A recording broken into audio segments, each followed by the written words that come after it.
Shalom, povo de Deus! Tudo na paz? Com você? Espero que sim. Espero que você esteja mais uma vez pronto e animado para o nosso momento de pastoreio. É uma oportunidade de culto, não é verdade?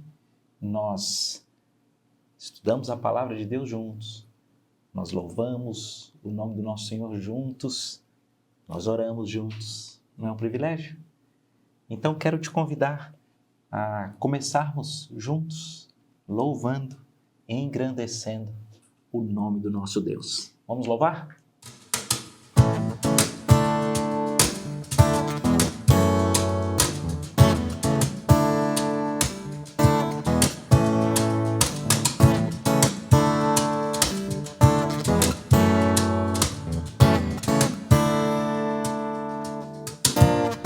Sobre toda a terra tu és o rei, sobre as montanhas e o pôr do sol. Uma coisa só, meu desejo é: vem reinar de novo em mim, reina em mim com teu poder. Sobre a escuridão, sobre os sonhos meus, tu és o Senhor de tudo que sou. Vem reinar em mim, Senhor.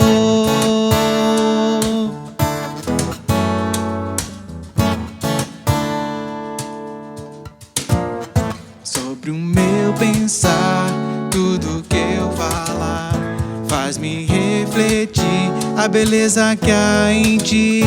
Tu és para mim mais que tudo aqui. Vem reinar de novo em mim, reina em mim com teu poder. Sobre a escuridão, sobre os sonhos meus, tu és o Senhor de tudo que sou. Vem reinar em mim, Senhor, reina em mim com teu poder. Sobre a escuridão, sobre os sonhos meus, tu és o Senhor de tudo que sou. Vem reinar em mim, Senhor. Vem reinar em mim, Senhor. Vem reinar em mim, Senhor.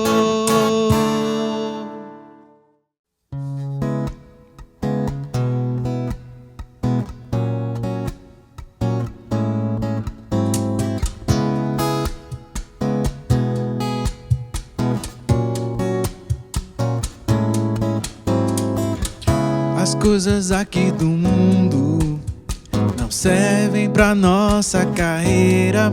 Todas se perdem, se vão com o vento e nos fazem perder muito tempo.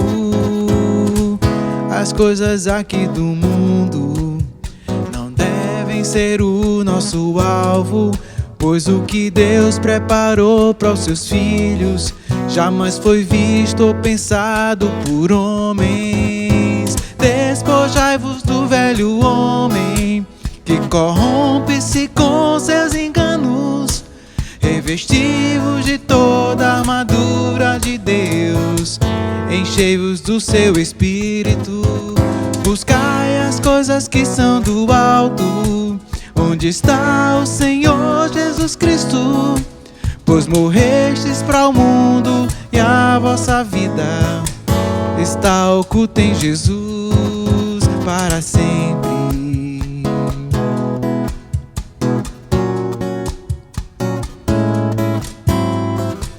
Não ameis o que há no mundo, a cobiça e a soberba da vida, pois muito em breve este mundo irá se findar. Só os que estão em Deus vão permanecer.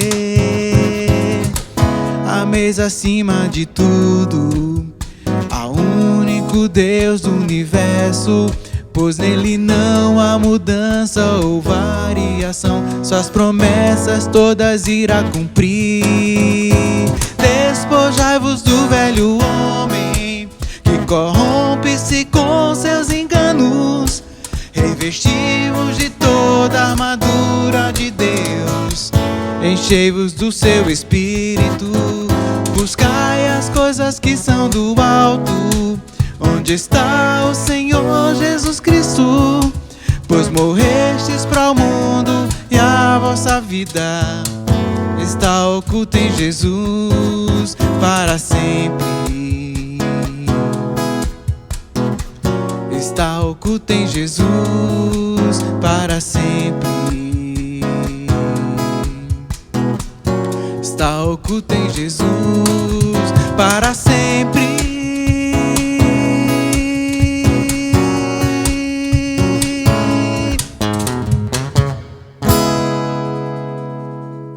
Que privilégio, que oportunidade boa entoarmos cânticos de louvor ao nosso Deus juntos, não é verdade?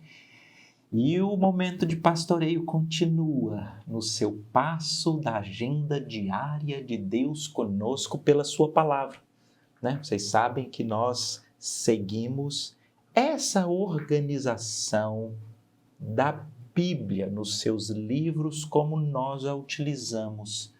E nós já estamos no segundo livro dos Reis. Uau, que legal, né? Esse é um período cheio de histórias, eu vou chamar assim de curiosas, são detalhes interessantes.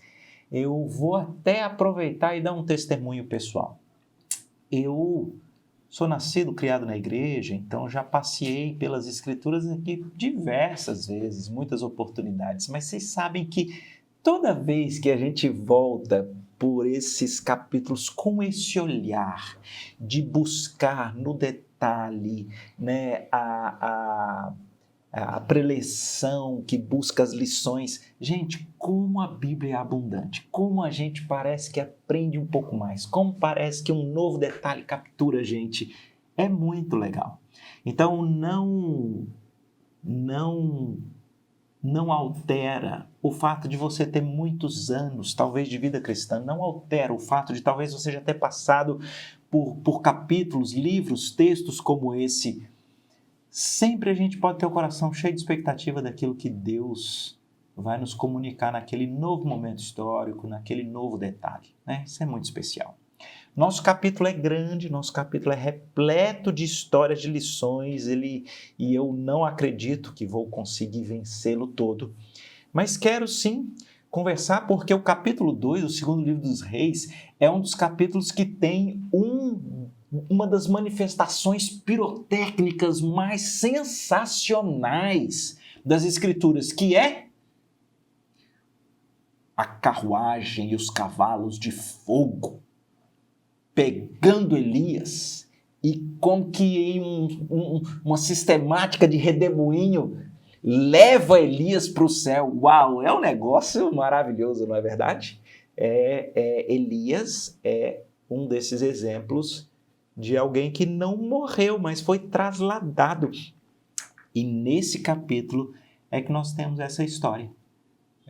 Certamente revela um nível de intimidade, né, de caminho com Deus pleno, de modo que houve essa singularidade, né? Essa carruagem de fogo levando Elias para o Senhor, já desfrutando da eternidade. Mas bem, o texto começa com aquele caminho de Elias com Eliseu. Se você lembrar, nós aqui no capítulo 19, no finalzinho, nós falamos sobre a vocação de Eliseu, né? Elias encontra Eliseu trabalhando na roça, com aquele arado puxado pelos bois, joga ali a capa, é guiado por Deus, e eles fazem um caminho de um discipulado. Muito interessante. Eu queria, inclusive, observar esse texto à luz dessas características de quem tem essa vocação para liderar no reino. Você tem aqui uma boa capacidade de estudar esses textos até para extrair princípios de liderança para o meio corporativo. Mas eu quero olhar para o texto e conversar com esse olhar, Quais são as marcas, as características de uma boa transição de liderança espiritual, de um bom líder espiritual? Veja que Eliseu caminha com Elias e agora está tendo esse momento de transição. Vamos ao texto? Quando estava o Senhor para tomar Elias ao céu por um redemoinho, Elias partiu de Gilgal em companhia de Eliseu. Mas disse Elias a Eliseu: fica aqui, porque o Senhor me enviou a Betel. Respondeu Eliseu: tão certo como vive o Senhor e vive a tua alma, não te deixarei. E assim desceram a Betel. Então os discípulos dos profetas que estavam em Betel saíram ao encontro de Eliseu, que é o mais novo, e lhe disseram: está sabendo, né? Sabes que o Senhor hoje tomará o teu senhor, elevando-o por cima da tua cabeça? Respondeu Eliseu: também eu sei, calai-vos. Disse Elias a Eliseu: fica aqui, Eliseu, porque o Senhor me enviou a Jericó. Porém ele disse, Eliseu responde para Elias: tão certo como vive o Senhor e vive a tua alma, eu não te deixarei. E assim foram a Jericó. Então os discípulos dos profetas que estavam em Jericó chegaram a Eliseu e lhe disseram: sabes que o Senhor hoje tomará o teu servo elevando por sobre a sua cabeça, né, Eliseu? Respondeu Eliseu: também eu sei, calai-vos. Disse-lhe, pois, Elias: fica-te aqui, Eliseu, porque o Senhor me enviou ao Jordão. Mas Eliseu respondeu mais uma vez: tão certo como vive o Senhor e vive a tua alma, eu não te deixarei. E assim ambos foram juntos. Foram 50 homens dos discípulos dos profetas e pararam a certa distância deles, e ambos, Elias e Eliseu, pararam junto ao Jordão. Então, Elias tomou seu manto, enrolou, feriu as águas, e as águas do Jordão se dividiram para os dois lados, e eles passaram em seco. Vou parar aqui para tentar compartilhar com você algo que me chamou a atenção. Vocês sabem que os estudiosos da poesia hebraica comentam que toda ideia, que todo tema que é repetido deveria capturar a nossa atenção de um jeito especial. E aqui tem uma coisa repetida, não sei se você prestou atenção. Acho que por 4 vezes, Elias fala para Eliseu, que é o discípulo, que tem essa então vocação para se tornar esse novo profeta de Deus no lugar de Elias, pelo menos por 4 vezes Elias diz: fica aqui, Eliseu, descansa, fica aí no conforto. Deus me mandou. Primeiro ele fala: Deus me mandou para Betel. Depois ele diz: Deus me mandou para Jericó. Depois ele diz: Deus me mandou para o Jordão. Então foram 3 vezes, né? Mas é uma mesma repetição. Eles estão em Gilgal. Depois Elias diz que tem que ir para Betel, fala para Eliseu ficar. De Betel ele diz que tem que ir para Jericó, fala para Eliseu ficar. De Jericó ele diz que tem que ir para o Jordão, fala para Eliseu ficar. E tem uma curiosidade. Em todas as oportunidades, o que está sendo apresentado para Eliseu é: descansa, fica, conforto, tranquilidade. E é muito interessante porque em todas elas Eliseu diz: não, eu estou disposto, eu estou pronto, eu quero ir junto. Percebe? O meu ponto é: qual é uma marca de um chamado para uma vocação de liderança espiritual? É disposição, é disponibilidade, é serviço. É muito curioso, essa ideia é repetida aqui no texto várias vezes. Se a pessoa pensa: não, eu vou assumir um cargo, vou entrar num ministério, porque aí eu tenho uma patente eclesiástica e eu posso ter mais descanso, porque aí põe os outros para fazer. Não entende a lógica do reino. Essa é uma lógica ensinada nas Escrituras diversas vezes. Qual é a lógica? No reino de Deus, o primeiro é quem primeiro serve, é quem mais se gasta, é quem se entrega. Eliseu é assim. Todas, uma após outra, Elias diz, fica aí, eu que tenho que fazer essas coisas. E Eliseu diz, não, eu estou pronto, estou disposto, eu vou junto. Louvado seja Deus. Eu queria trazer para o nosso coração esse ensino. A disposição em servir. Isso é curioso, tá? Não sei se você vai se lembrar, lá na última ceia, que Lucas 22 diz que os discípulos começaram a discutir entre eles qual era o maior, né? Coisa de menino mesmo. Não, porque eu sou o discípulo mais importante. Não, porque eu sou melhor. E Jesus, na sua sabedoria, ele faz aquela cerimônia do lava-pés, né? João 13. O homem de maior credencial, ele realiza o serviço mais humilde, talvez num dos momentos mais sensíveis, porque ele sabe que em poucas horas ele vai enfrentar a ira de Deus. E ele faz isso para pessoas que nem merecem, porque ali tem traidor, tem quem nega, tem quem abandona, mas ele faz isso por amor. E ele explica para os discípulos. Se você ler lá em Lucas 22, lá pelo 24, 25, 26, ele vai dizer, no mundo é assim, os reis dominam sobre os outros porque têm autoridade, mas no reino de Deus é diferente. Quem quer ser o primeiro, seja o primeiro a servir. Então eu deixo aqui esse ensino de Eliseu para nós, que temos esse desejo de sermos usados por Deus aonde Ele quiser. Tenha um coração disposto a servir, a se gastar, a ir junto, e não uma ideia e uma vontade de conforto, de ficar para o outro ir, para o outro fazer, e você, estou descansando. Aqui, para mim, fica claro. Segunda coisa que para mim fica claro, sobre uma marca de um vocacionado de Deus para a liderança. Ele não se envolve com conversinha. Ele não se envolve com essas coisas que viram os bochichos. Não sei se você percebeu. Quando eles chegam em Betel, de alguma forma, acredito que Eliseu já tinha dito que Deus teria revelado para ele que ele seria tomado para Deus. Por quê? Porque quando Elias chega com Eliseu em Betel, os discípulos dos profetas vão para Eliseu dizer, está sabendo? Está sabendo que hoje o Senhor vai tomar Elias? Está sabendo que vai abrir uma vaga? Vai abrir uma vaga de profeta maior?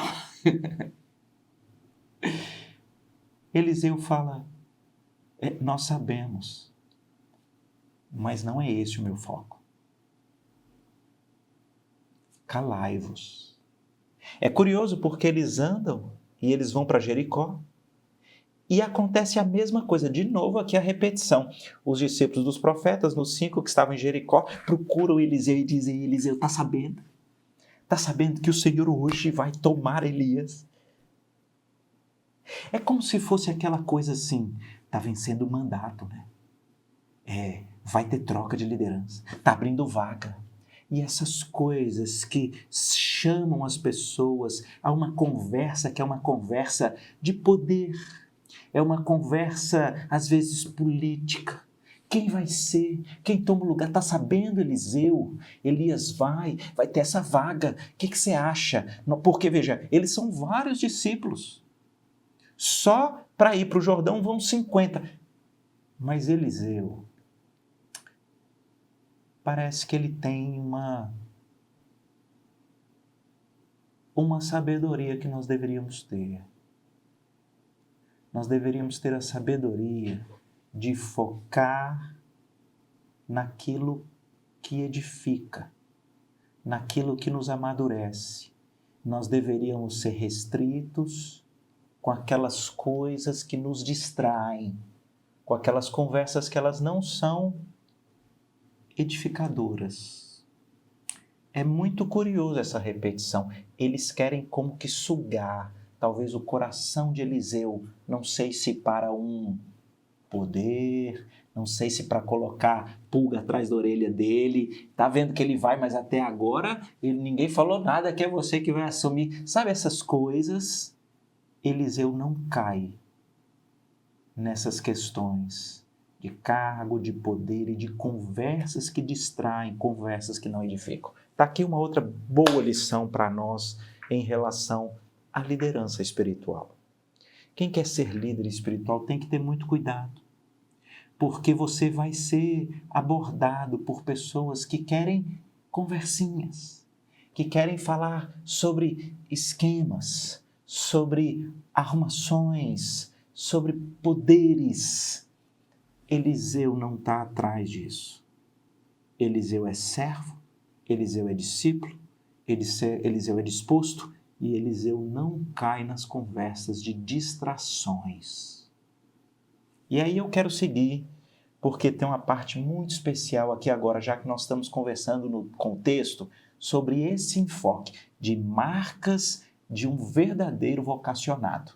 Ele é disposto, ele serve, não está atrás de conforto, ele está atrás de gastar sua vida nas mãos de Deus. Segundo, ele é discreto, ele é focado, ele não cai em conversinhas que distraem, que envolvem especulações, que envolvem arrumações. Ele é focado em quê? Vamos ler. A partir do 9 diz assim: havendo eles passado o rio Jordão, porque o último ponto foi Elias dobra ali o seu manto e o rio Jordão abre, eles passam a pé enxuto. E aí tem uma coisa muito interessante, porque Elias disse a Eliseu: pede-me o que queres que eu te faça antes que eu seja tomado de ti. Uau! Elias é um homem da parte de Deus, é profeta de Deus, e ele carrega nesse momento histórico aquela ação de Deus para testificar quem está falando da parte dele, que são os sinais, os prodígios, os milagres. E aí Elias fala para Eliseu: pode pedir o que você quiser. Pode pedir o que você quiser. O que você pediria? O que você pediria para alguém que já realizou milagres fantásticos, acabou de ser usado ali para abrir o Rio Jordão? Você tem noção do espetáculo que é isso? Essa pessoa está te dizendo: pode pedir o que quiser. Queridos, antes de eu especular sobre o que você poderia pedir, como por exemplo, reúna todos os discípulos e diga que eu é que sou profeta, empoderamento político ou virtudes humanas. Quero oratória, quero qualquer tipo de proeminência ou condições ou riquezas, ou eu quero fazer milagre. É diferente. Deixa eu dizer a resposta de Eliseu. Eu peço-te que me toque por herança, porção dobrada do teu espírito. Que massa! O que é que Eliseu, nesse tempo que caminha com Elias, viu? O que ele percebeu? O que Eliseu percebeu? Elias é um homem de Deus. Elias tem um relacionamento com Deus pleno. Deus usa esse homem. Ele é um homem ungido. Ele é usado por Deus. E o que Eliseu responde não é pedindo que Elias usasse a autoridade para que a autoridade de Elias garantisse Eliseu num posto. Não. Ele não pede virtudes humanas, não pede recursos humanos, não pede poderes humanos.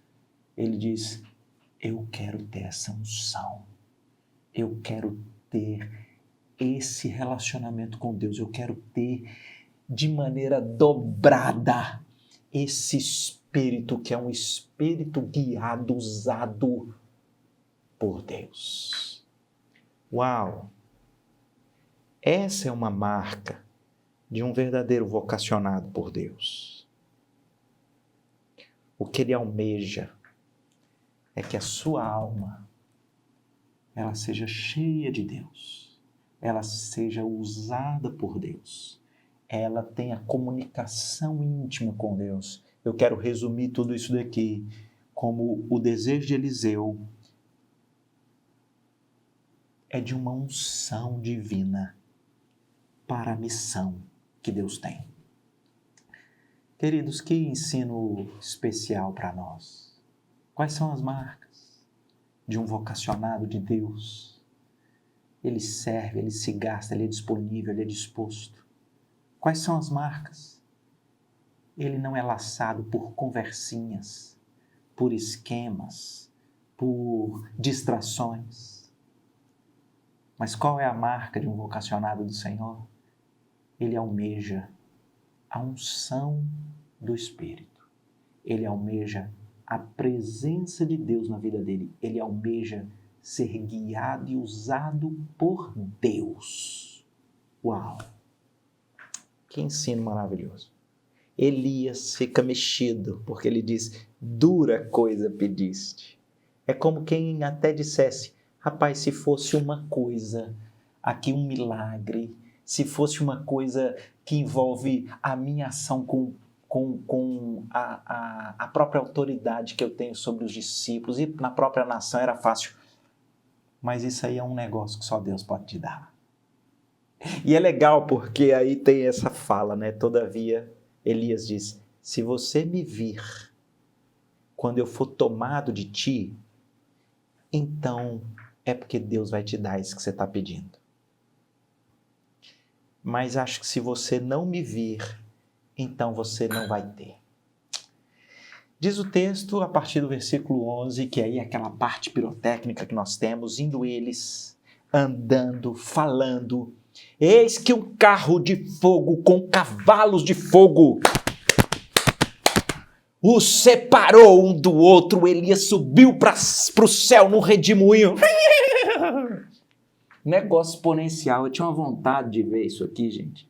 Primeiro porque, aqui é só um parênteses, eu gosto demais de cavalo. Agora pense esses cavalos de fogo que Deus mandou para vir buscar Elias. Negócio fantástico. Sobe aqui, ó. No redemoinho. Eliseu clama, meu pai, carros de Israel, seus cavaleiros. E o texto diz que nunca mais Elias foi visto. Tomando as vestes de Elias, Eliseu rasgou em duas partes.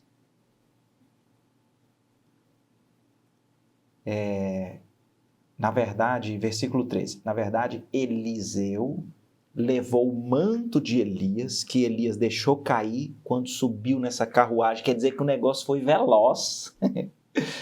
Eliseu pegou o manto de Elias, voltou pelo caminho que eles tinham ido. Eles tinham passado pelo quê? Pelo Jordão. Ele volta, quando chega na beira do Jordão, Eliseu toma o manto de Elias, feriu as águas. E ele disse, cadê o Senhor, pai? Cadê o Senhor, que é o Senhor de Elias? Quando Eliseu fez essa oração, e ele encosta o manto ali de Elias, as águas se dividiram para um e outro lado, e Eliseu passou a pé enxuto. É como se fosse uma resposta bem prática e contundente de Deus para Eliseu. Eu ouvi sua oração. Assim como eu estive com Elias, eu estou com você. Então, para eu fechar até aqui, as marcas do vocacionado de Deus, ele é disposto, ele é entregue, ele é disponível, ele se gasta, ele é focado nas coisas que importam. Ele foge das distrações, das conversinhas, dos arrumados. Ele almeja a unção de Deus, a presença de Deus, o direcionamento, o poder de Deus na sua vida. E o texto termina dizendo que esse vocacionado de Deus, ele recebe essa presença, essa unção, esse poder. É assim que termina essa parte. É como se fosse Deus dizendo: você viu que eu abri o rio para Elias? Pois eu estou aqui com você abrindo o rio novamente. Uau! Que lições especiais para todos aqueles que têm esse desejo de estarem entregues nas mãos de Deus para servi-lo. A partir daqui, tem um enredo sobre esse início, agora de uma liderança espiritual de Eliseu como o profeta de Deus naquela época. Quando aqueles outros discípulos, só os que tinham ido para perto do Jordão eram 50, Mas lembra que tinha discípulos de Jericó, tinha discípulos em Betel, então tem uma turma que seguia os ensinos de Elias. Quando esses discípulos viram isso que aconteceu e a abertura do Jordão, eles dizem: o espírito de Elias repousa sobre Eliseu. Vieram ao encontro dele, se prostraram e disseram: eis que entre os teus servos tem 50 homens valentes, deixa-os ir à procura do teu senhor de Elias. Pode ser que o Espírito do Senhor o tenha levado e lançado em algum monte, em algum vale. Porém, Eliseu disse: não façam isso. É como se Eliseu tivesse dito: veja, Deus já tinha revelado para nós, por meio de Elias, que Elias seria tomado. Ia ter essa transição de liderança. Agora vocês estão querendo ficar indo atrás lá de ele. Não façam isso. Deus levou. Mas aqui, começa aqui uma coisa que ela é sensível. É como se eles dissessem: tudo bem, Eliseu agora é líder, mas a gente ainda quer Elias, o anterior. Gente, isso aqui é um negócio complexo, viu? Porque eles saem, esses 50, porque eles insistem tanto com Eliseu. Eliseu está começando o ministério, ele diz: não dá certo, não vai. Mas o texto diz, versículo 17, que eles apertaram tanto com Eliseu, até que ele disse: vai. E não deu outra. Eles ficaram 3 dias rodando aqueles montes, aqueles vales, e não acharam. Eu olho para esse texto e fico pensando: está aqui um bom ensino, viu?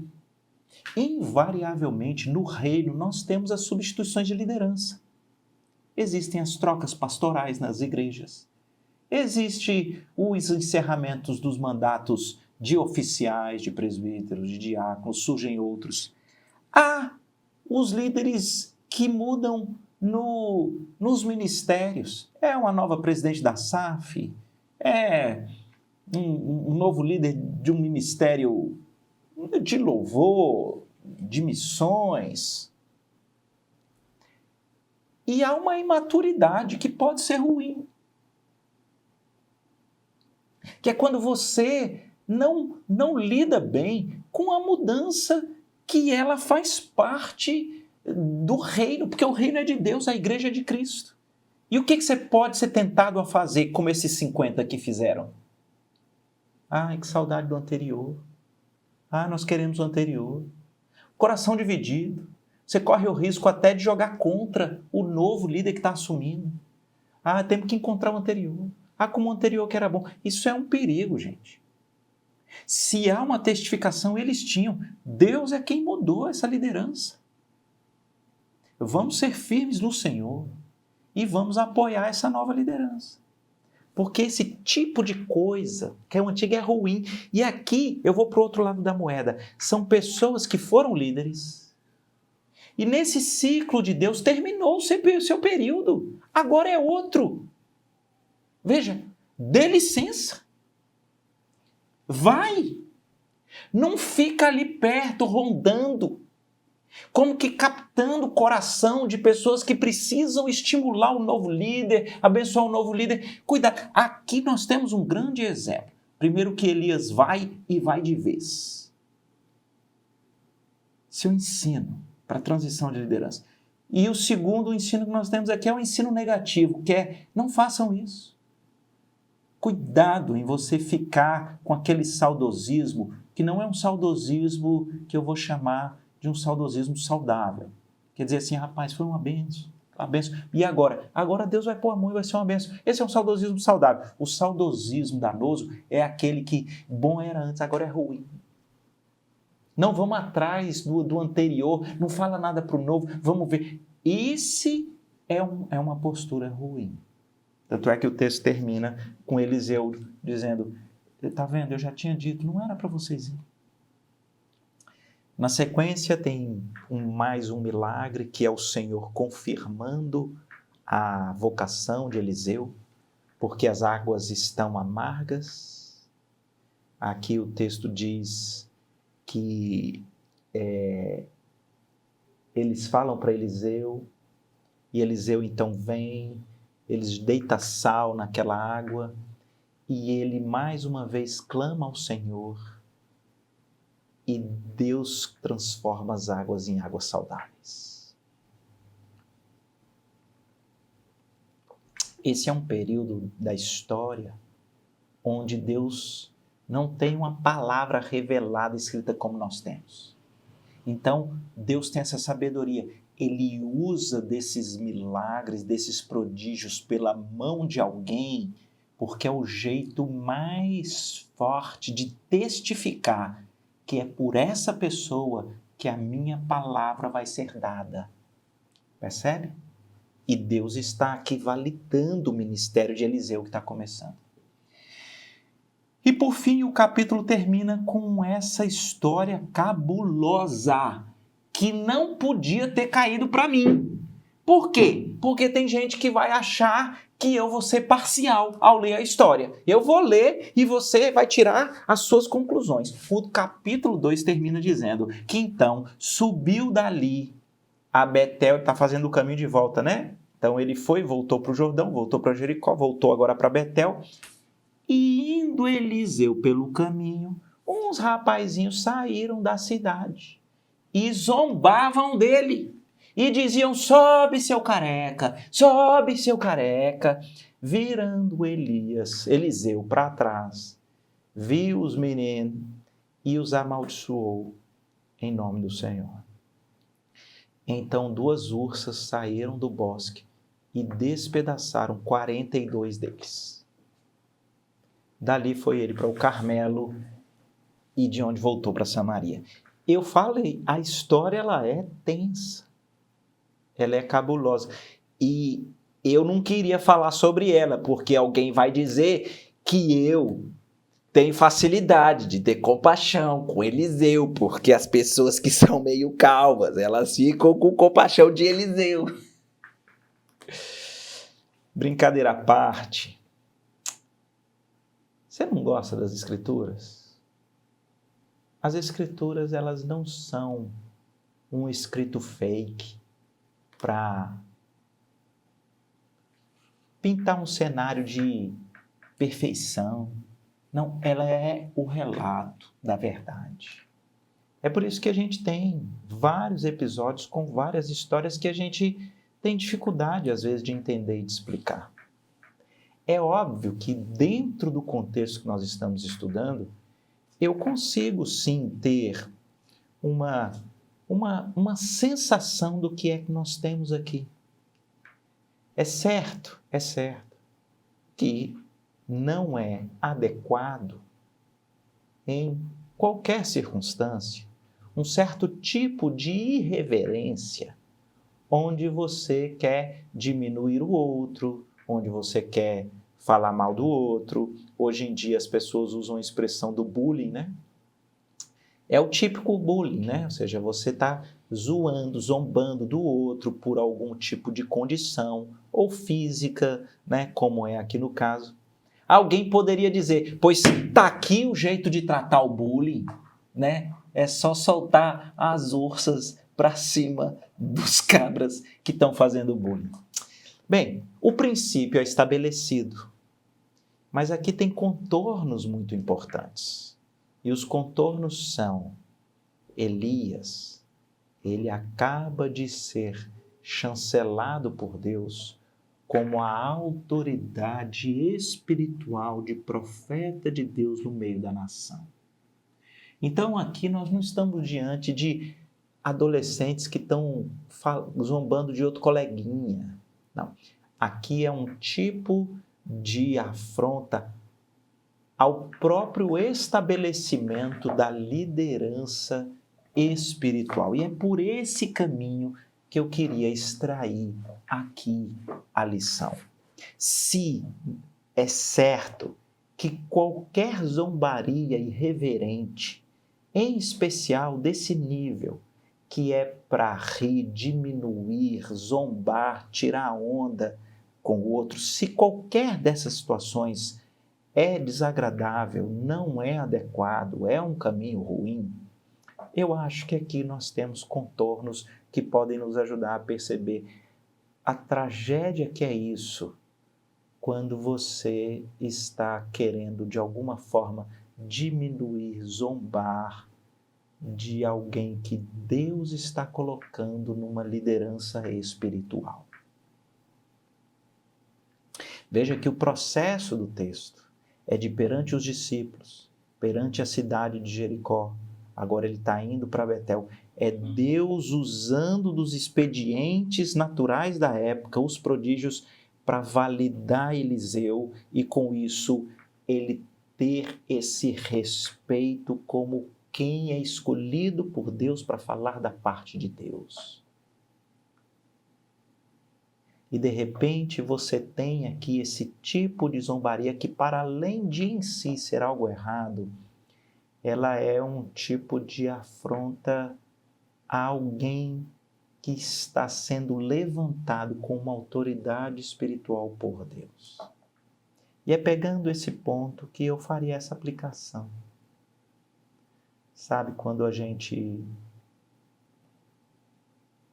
talvez porque esteja chateado por uma alteração de liderança, é um novo pastor, há quem ganhou a eleição para presbítero, é um novo presbítero, há quem assumiu como professor da classe da escola dominical, é um novo professor, há quem assumiu o ministério XYZ da igreja, é um novo líder de ministério, há quem assumiu a liderança do PG, é um novo líder de PG.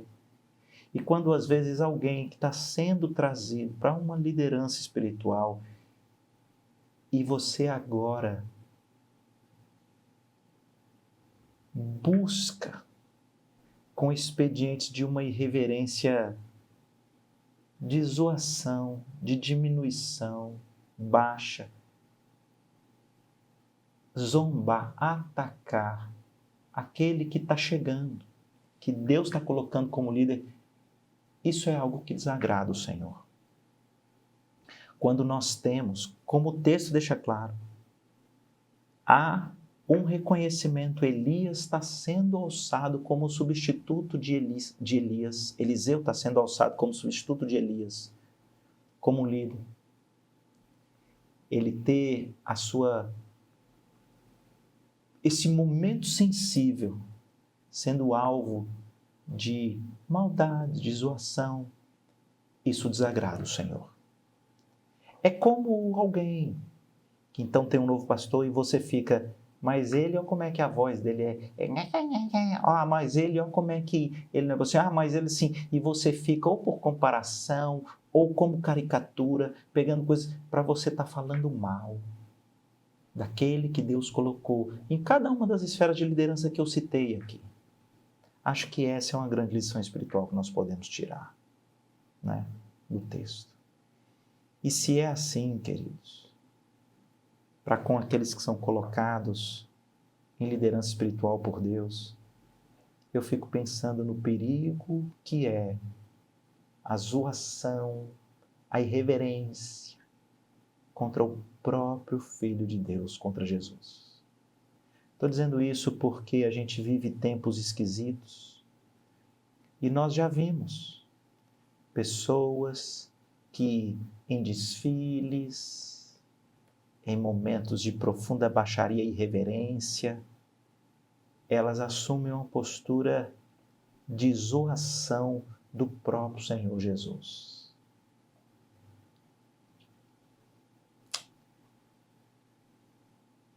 Isso desagrada ao Senhor.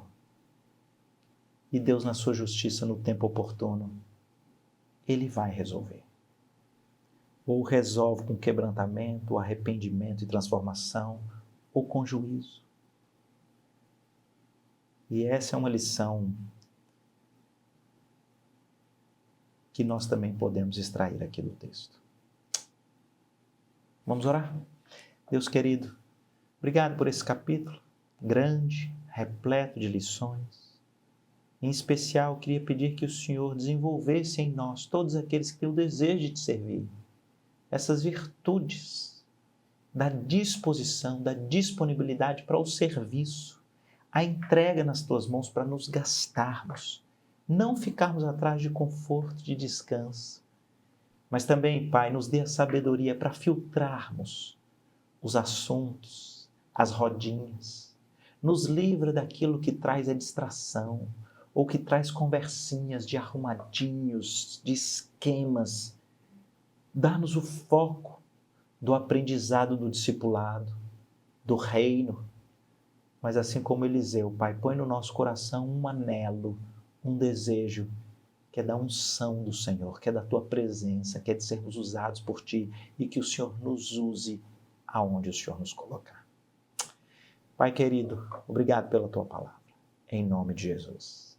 Amém. Queridos, e para terminar, queria me unir aqui com você nas suas orações pessoais, nessas que têm aí dominado sua mente, seu coração. Queria me unir a você. A Bíblia diz que nós devemos orar uns pelos outros para sermos curados. A Bíblia diz que devemos compartilhar os nossos pedidos porque muito pode, por sua eficácia, a súplica do justo. E nós podemos aqui orar juntos. Deus querido, o Senhor, Pai, é esse Deus tão soberano, tão eterno, tão onipresente, que mesmo no ambiente eletrônico, virtual, até em momentos distintos que nós nos unimos aqui pela internet, o Senhor está nessa história, o Senhor está junto. Por isso que eu quero me unir com esse meu irmão que nesse momento está apresentando ao Senhor esse pedido, essa questão. Fico aqui imaginando que para alguns é uma questão pessoal, talvez um dilema que tenha angustiado o coração, uma questão que tenha assaltado a mente, atrapalhado o sono. Ó Deus, intervém, Pai. Cuida, resgata, dá sabedoria. Se são decisões a serem tomadas, que o Senhor vá à frente. Se são relacionamentos que precisam de restauração, faz esse milagre. Se é o desejo, uma porta de emprego, que o Senhor abençoe. Se é alguém que tem esse desejo de servir ao Senhor, está se entregando, se dispondo, usa para a tua glória. Se é uma enfermidade, uma luta, uma má notícia, ó Pai, conforta e traz restauração. Fato é que eu queria apresentar todos os nossos pedidos no teu altar, pedindo a tua intervenção, de cuidado, de amor que o Senhor tem. É no nome de Jesus que oro. Amém. Deus te abençoe, querido. Um abraço. Dos mais altos montes ao mais fundo mar, a criação revela a tua glória. Há perfumes e cores em todo lugar. Cada ser entoando uma música, te adorando. Impossível descrever Tu chamas cada estrela do céu pelo nome. Tu és tremendo, Deus. Impossível compreender, maravilhados prostramo-nos diante de ti. Tu és tremendo, Deus,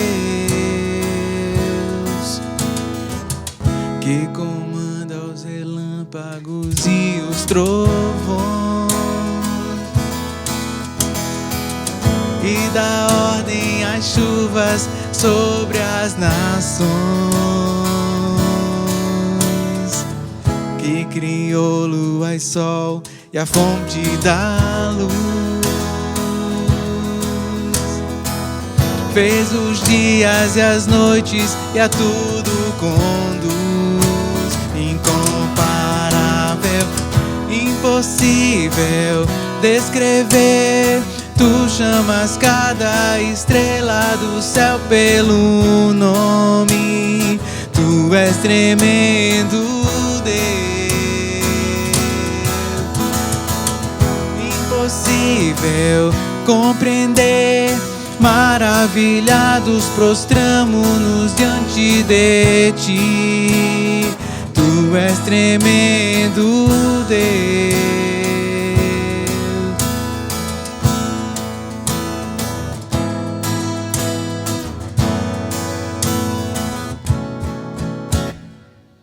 Impossível descrever. Tu chamas cada estrela do céu pelo nome. Tu és tremendo, Deus. Impossível compreender, maravilhados prostramo-nos diante de ti. Tu és tremendo, Deus. Tu és tremendo, Deus. Tu és tremendo, Deus.